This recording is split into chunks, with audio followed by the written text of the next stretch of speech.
In this video, I'm going to talk to you about how to get a VA to sell marketing funnels for you. So if you're looking to improve your sales rate or your close rate, or maybe you're looking to scale out your sales and hire someone to do the selling for you, in this video, I'm going to show you what you need to think about in order to get a VA or a virtual assistant to sell your marketing funnel services for you.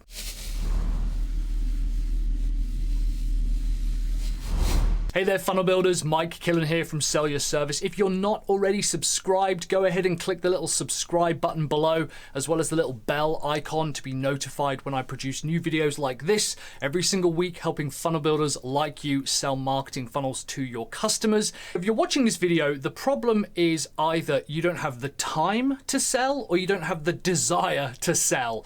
And that's what I want to address, is the difference between not having the time and not having the desire or the skill set. And 99% of the time, it's actually that people don't have the desire to sell their marketing funnel services, so they look to other people or other routes to do the selling for them. And there's nothing wrong with that, but you have to get it right if you want to do it right. A lot of funnel builders don't realize that replacing something that you can't do or won't do or don't want to do is very tough. It takes a lot of time, it takes a lot of work. There's no set formula for it, unfortunately. If there was, I would be a multi-millionaire.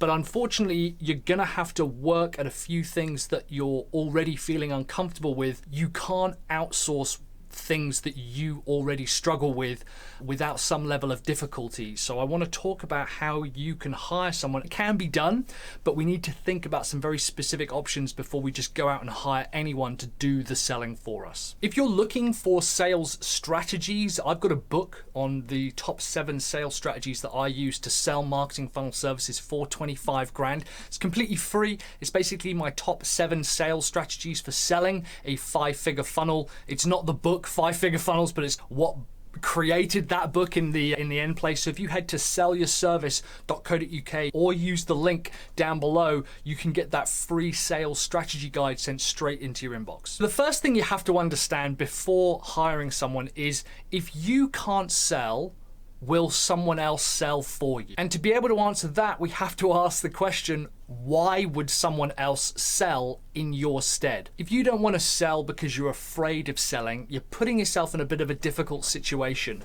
I believe inherently that the founder of the business, or at least one of the founders of the business, has to be comfortable with making sales.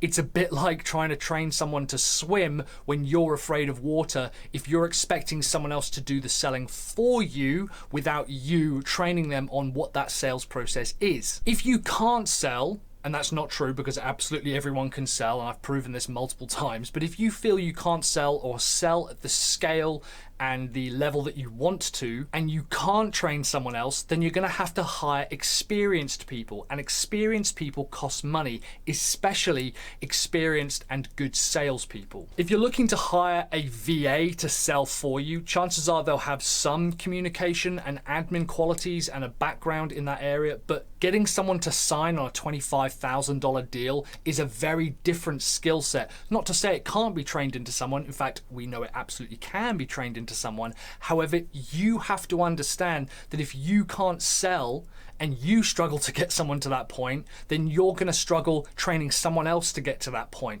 I'm going to talk about a few of the areas that we can look at later, because there's actually a lot of the parts of the sales process that can be done by other people much easier than the entire sales and closing process. So that's if you're afraid of selling, which is ultimately what it is, I think, if you want to try and avoid selling. However, if you're trying to scale out your sales process because you don't have the time to sell, that's a really good position to be in. Usually it's because you're either working on the big picture stuff, or, and this is the wrong way to go about it, but if you're busy doing the delivery all the time, then you'll want someone else to do the selling for you. If you have successfully sold 25K, 10K, 100K projects in the past, then it's much easier to get people to sell it for you and take them through that process. So that's a really good position to be in, and I think the strongest position to be in order to hire someone to sell for you. However, that does still mean that you need to do a lot of training with your sales team. If anything, in some respects, it might mean that you need to do more training in in a funny way.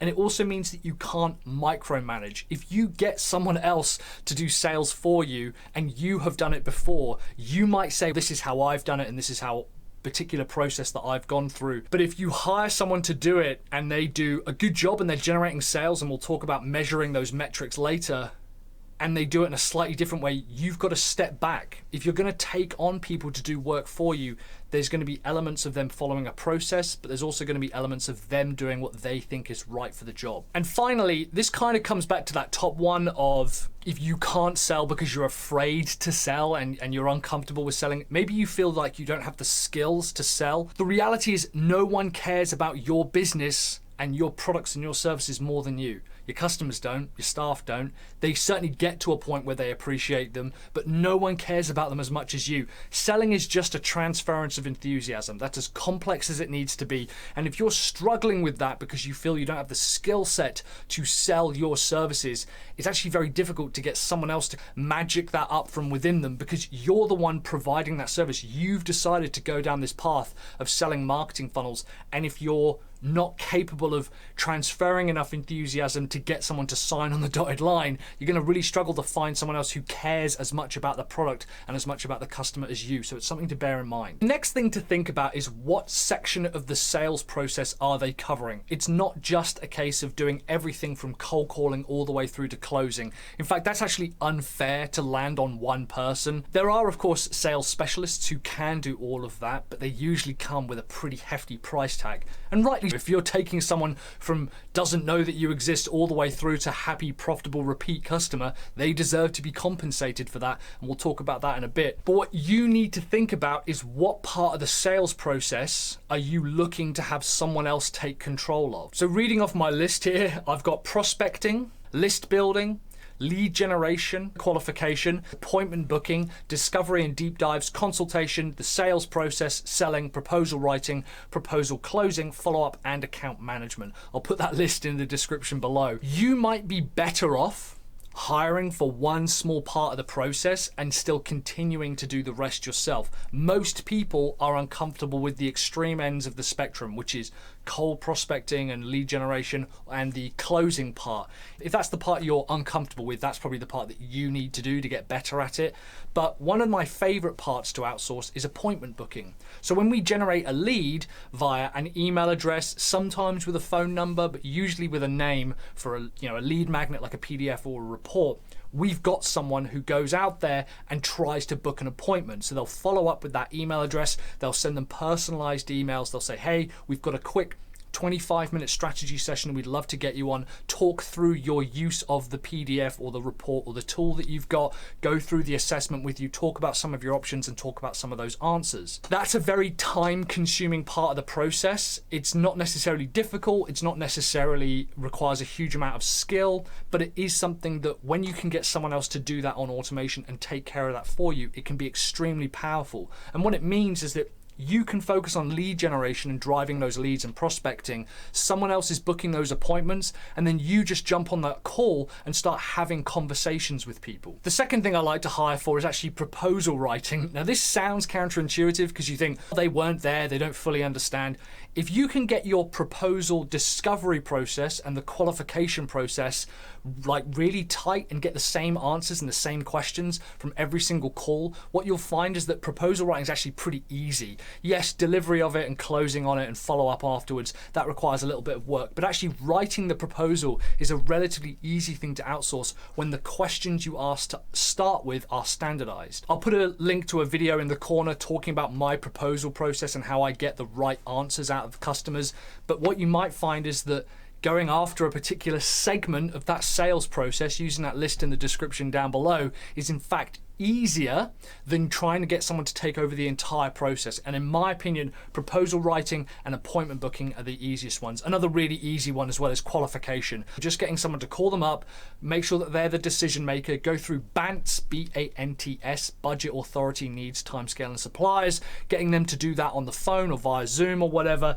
and then passing a qualified lead and prospect over to you in order for you to do the discovery, selling, proposal, and closing. You're gonna have to do lots and lots of training. There's no way of avoiding this. long and short, the reason why most salespeople fail in a new role is because they haven't been trained enough, and it's because they haven't been given enough sales collateral or sales resources.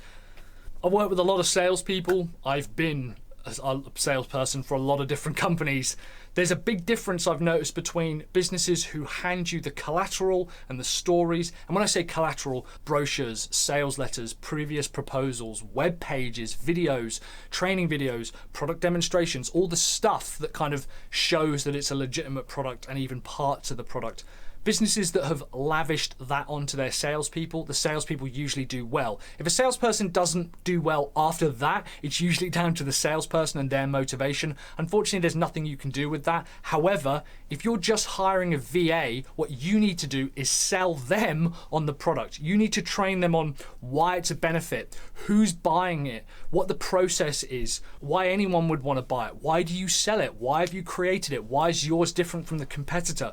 You need to do as much training selling the product to the person selling it, the VA, as much as they do the customer and you do the customer. And interestingly, this usually points out why people are struggling with sales. It's because they don't have the sales collateral themselves and they don't have a standardized procedure for selling marketing funnels. Perhaps they've been too wishy-washy in the past. They've said, we're a marketing agency or a marketing funnel builder or whatever, and they haven't really standardized what it is that they're delivering to the customer. This is why salespeople tend to get let down a little bit, is because the business says, here's a list of prospects, go and sell some marketing for us, but they haven't told them anything about their values, what makes them different. And all the salesperson's going to do is end up boiling that down to price. So you have to do a huge amount of training on who you're targeting, who your audience is, who the influencers are within that space, who your targets and customers look up to, what products have you sold, what products have worked well, what other products are on the marketplace, who are your competitors, who are your immediate direct competitors, who else is going to be competing for that same spend.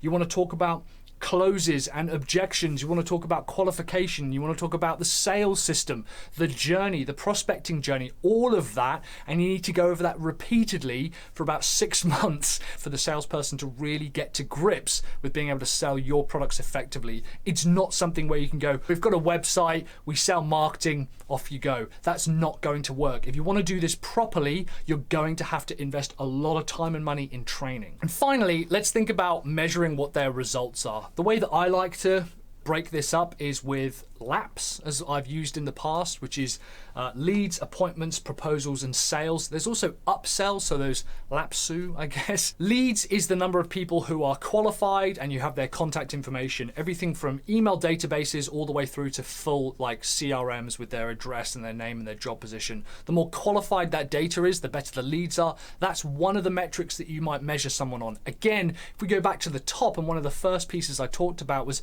make sure that you're focusing on a specific part of the sales process and not trying to get them to do everything. Appointments is calls, so booking calls. Like I mentioned, that's probably my favorite thing to outsource, is someone booking calls, an appointment booker, getting someone to say, yeah, we're going to turn up Tuesday at 3 p.m. and Mike's going to have the conversation. I like selling, so I'm happy for someone to book calls for me. That's a really good metric to measure people on. And ideally, you actually don't want to be measuring all 4 of these from one salesperson right at the start. It might be that they affect these later on, but chances are this is too much to put on them straight away. Proposals, presentations, that's the number of offers made to the customer. So how many proposals did we actually manage to get out? If it gets to the appointment part and your job is to say to someone, hey, we've booked a call with you, I want to talk you through your business, how about we send you a proposal, and then that proposal never gets sent, you can't blame the salesperson for not writing that proposal. However, if you're writing kind of documentation and you're documenting and qualifying the customer and you send that over to your VA and they don't write the proposal,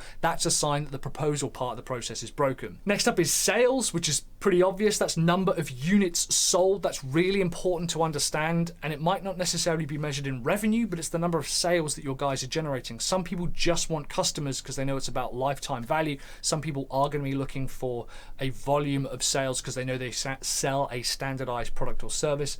And then finally, there's upsells. A really interesting exercise to give a new salesperson if they're a full salesperson, is trying to get them to make money from your current clients. To me, that's kind of money on the table, and it seems crazy to me that they wouldn't just take the 10 most current customers, have conversations with them, and see how they could help next. Measuring upsells is a really interesting metric to go after because it demonstrates that they're doing account management as well as new greenfield lead and sales generation. One quick point before we wrap up, you're gonna have to pay well and you're gonna have to pay often. If you want a 25K marketing funnel project, what are you willing to pay for that? You might need to increase your prices in order to get a 20% commission put out of that and given to your salesperson. Although it won't cost you 20%, you need to think in those types of numbers. You might need to increase your prices before you're able to even hire or afford someone to do the selling for you. If you're looking for sales strategies in order to sell marketing funnels for $25,000, go ahead to sellyourservice.co.uk/sales-book, or use the link down below